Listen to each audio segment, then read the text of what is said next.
guys, Spirit of the Law here, and welcome to a Friday Age of Empires game. I'm going to do something a little bit different today, and I'm going to be analyzing one of my losses. So, spoiler alert, I do lose this game. First of all, one reason I want to show this is because I don't want to get the criticism that I only ever show the games that I win. I do lose games, and obviously, and I just want to make sure that I'm showing some of those as well, because you can actually learn a lot from watching people lose as much as watching them win, believe it or not. It might sound a little weird, but you'll see what I mean. So, what I'm going to be doing is I'm going to run through the game first, and I'm just going to be, or actually maybe we'll start off by showing you the map and everything. And then we're going to go off and I'm going to show my perspective and what I was doing, the decisions that I was making that ended up leading to me losing. And then I'm going to show you another player in this game who's better than me, and just some decisions that he made in the game, I'm assuming it's a he, had made in the game that maybe made things go a little bit differently for them, and hopefully you'll learn something from that. So here you have me, Spirit of the Law, also, and I'm playing as the Spanish, kind of weird, I know, it's just an unranked map, so we're just going to do something different. And I have an ally here who is playing as the Celts, so we're on this side. It's a MegaRandom map, so we start off with 5 villagers, which is kind of weird. And so MegaRandom will spawn random things, obviously, like the trees are very clumped, and resources would be in weird places. We start off with a castle in the Dark Age, and we have 5 villagers, just kind of weird. So on the other team we had the Franks, and matched up with my Celt ally, and here is the Huns matched up against me. So Huns and Spanish are both very good civilization, so you would think it would be pretty evenly matched, but as you'll see, not so much. Okay, so basically, I'm getting my cattle here. It's putting a lot of villagers on food. I'm not totally sure why I was doing that. I don't know if I was playing the best, but I just said that I was gonna put some villagers on cows, some extra ones. Lost a villager on the boar. Not my best moment, just leaving a couple cows here rotting. Not necessarily the best, but it doesn't seem like a terrible start so far. So something going on with the scouts and stuff, killing each other's scouts. Not too worried about it. So I'm just doing a little bit of scouting here at the moment, trying to figure out my location. Looks like I have, I can see that we're down here and the enemies are over here. I can see I have very forward gold, very forward stone. I'm also noticing that there's a little bit of a easy to wall off thing happening here. So I'm kind of thinking about, well, I'm probably a good Imperial Age civilization being the Spanish. I should probably start thinking about, well, I don't know. You don't have to, but I was thinking about just walling up and stuff rather than attacking with any feudal age pressure. Kind of go for maybe like a Castle Age or Imperial Age kind of attack. Did notice the water here. It was not laying a dock down yet. Didn't really feel like I had the extra wood, and actually very few lumberjacks. So here I am, kind of ready to go up. Probably a little bit early. I did start with an extra villager. And now I'm going to throw down a dock and maybe start pushing, get loom, maybe start pushing some more villagers onto the wood. So that was my thinking. Wasn't really enough here to justify trying to collect the deer from my perspective. So we're just going to take the berry bushes here, start putting down some farms. I'm going to need some more lumberjacks. I'm hoping that I'm going to get enough wood to put some farms down for these. And then I'm moving forward. I'm going to take a little bit of gold here. It's a good idea. Just collect a little bit of gold in the Dark Age, although it seemed to have accidentally had him collecting stone. That's probably a mistake. And collecting gold is good because then you go to the Castle Age faster. So let's just have a couple of outposts. I was calling sentry towers, but that's kind of Age of Empires 1. So my plan is just to wall up. I'm not thinking too much about going on the offensive at the moment. I'm a little bit of a defensive player. Getting housed, that's a little bit rookie, like a little mistake. And researching town watch, yeah, that's kind of an interesting choice. I guess I was thinking more line of sight stuff, just kind of want to get an idea. Scouting him out.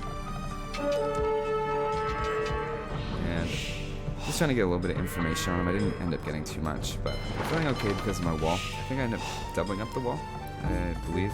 Probably not a good investment of stone, to be honest. So throwing down a couple fishing ships. Ideally you want to get the fishing ships out early in the Dark Age. But anyway, I had them out in the Feudal Age. So just trying to save up enough to go castle. Kind of looking at maybe like a 19-minute castle. Putting down blacksmith and market so I can get a fast castle. Your units are obviously much more efficient in Castle Age get a lot more bang for your buck, so to speak. So my plan is just to go up to castle as quickly as possible. Have a lot of gold because that's really what I'm lacking at the moment. doing a good job raiding, getting all my villagers off the gold, and I was kind of hoping to just catch him and surround him, but it didn't happen. And I noticed that as I'm going to castle, and I was feeling like I was doing pretty well here, but I guess not, because he's already beaten the castle just as I'm starting to go up. I'm not too worried about that at this point, because I have my walls, and so I was feeling like, yeah, you know, I'll have some walls. I'll get a few more fishing ships out, so as I'm advancing, I'm still creating. And just more to scout than anything, I sent a galley, saw that he had some cavalry archers, but feeling like, you know, that's really not a big problem with my walls. And then he sends them over on boat. Well, that's unfortunate. So, gotta send these guys over. I don't have a town center here, so there's no way I can protect the villagers here.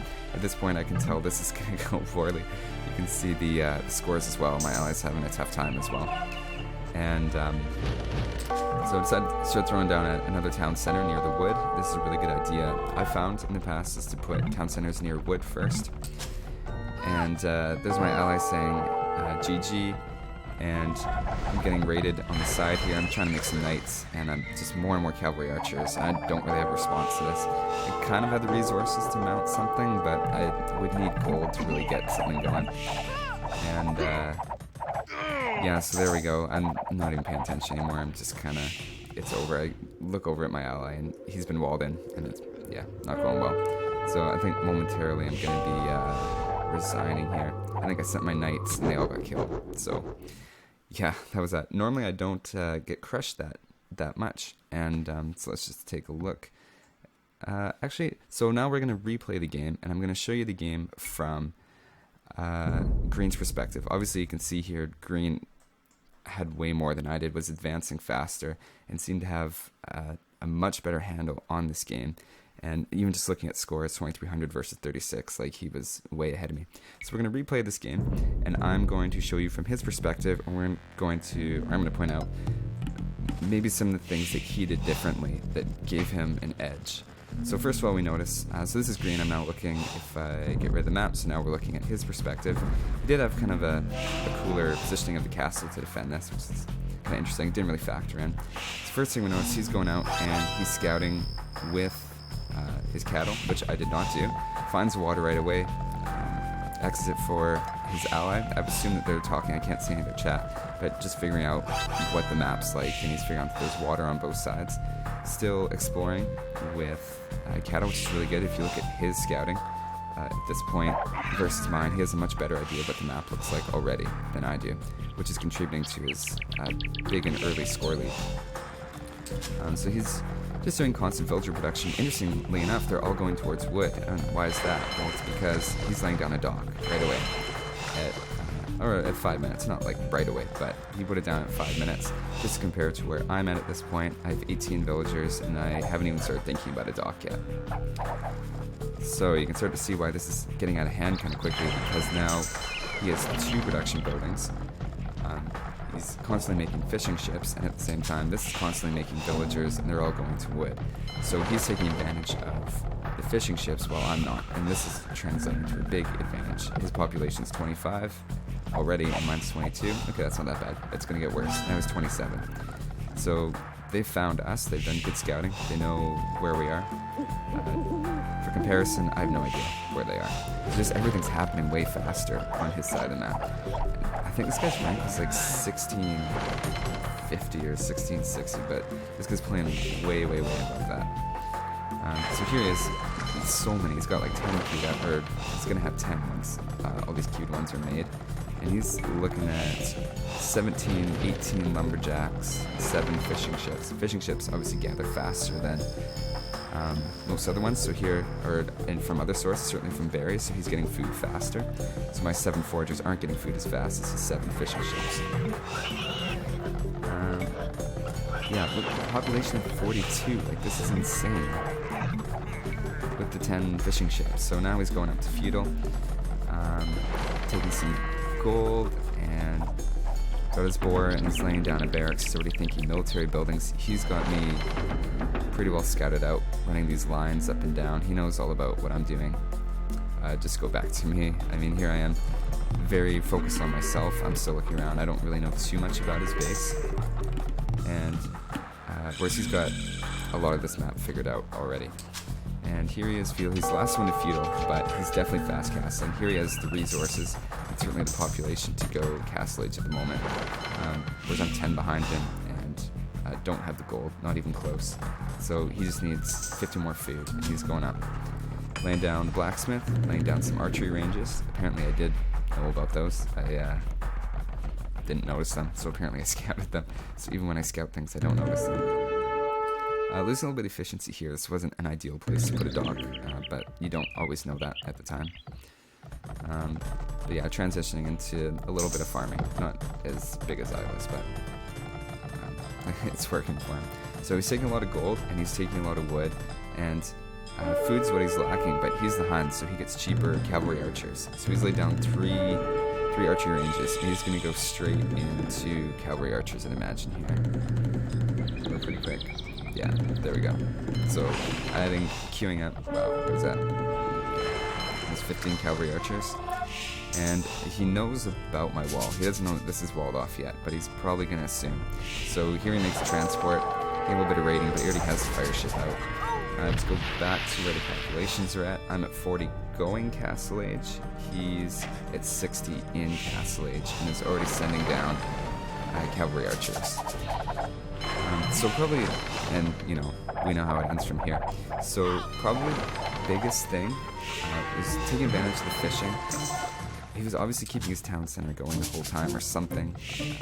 Somehow he was just able to get more villagers out than I was. He just had the right ratio of different things at different times, went straight into military production, put the pressure on me quite quickly, 23 minutes.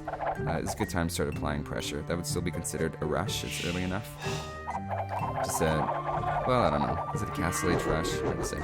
So, just overall, just great play from him, and I was really impressed. I was really taken aback, and I wasn't planning for this kind of pressure, obviously.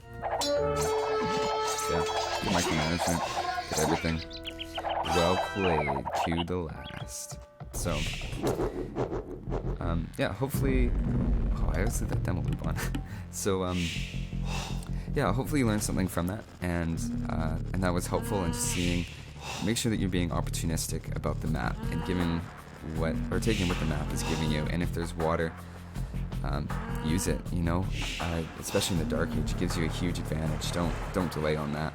And yeah, so hopefully that was enjoyable. I felt like I learned a lot, and I don't think I'm going to be ignoring water next time that I see it. I also don't think I'll be sending all my villagers on the food like this, as that didn't end well, and he certainly wasn't doing that. Anyway, cool. So thanks for watching, and see you next week.